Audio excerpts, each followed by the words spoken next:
ખેડા જિલ્લામાં કરોડોના ખર્ચે બનાવવામાં આવેલા નવા રોડનું ગુણવત્તા સામે ગંભીર સવાલો ઊભા થયા છે। મહેમદાબાદ મૌધા ડાકોર રોડનું કામ પૂર્ણ થનાર માત્ર 2 માસ થયા છે, ત્યારે આ રોડ ઉબડખાબડ બનતા વાહન ચાલકો માટે માથાનો દુખાવો સાબિત થયો છે।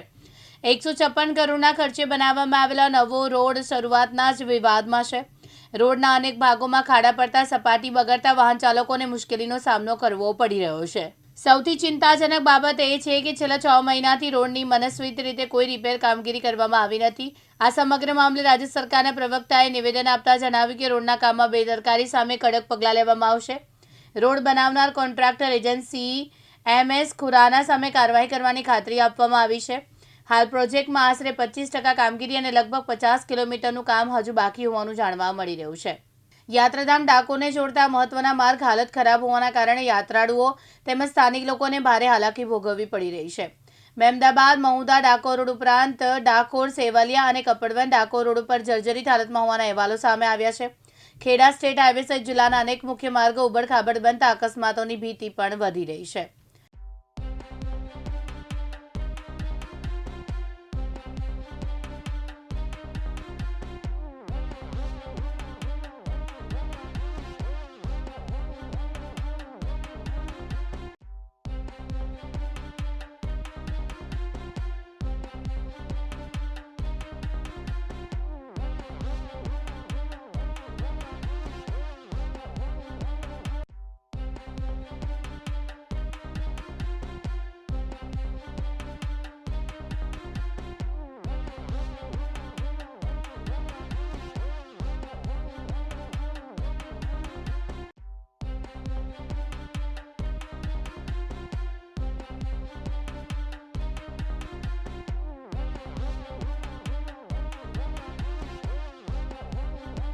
ગામ મલિયા રહેવાસી, તાલુકો મૌધા, જિલ્લો ખેડા।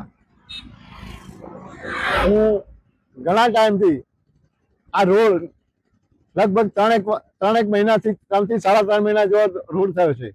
આ રોડની અંદર સરકારે 180 કરોડથી પણ ઉપર ખર્ચો કરેલો છે, જેનું કોઈ આપણે એ કરી શકતા નથી। એનું જે રોડનું કામ અત્યારે જુઓ તો તમે 3 મહિનાની અંદર ચોમાસા પાલ્યો, વરસાદથી કદાચ તૂટી જાય, પણ ચોમાસા પહેલા એવું મટીરિયલ વાપરેલું છે કે જેની કોઈ ખરાબ હોત નથી।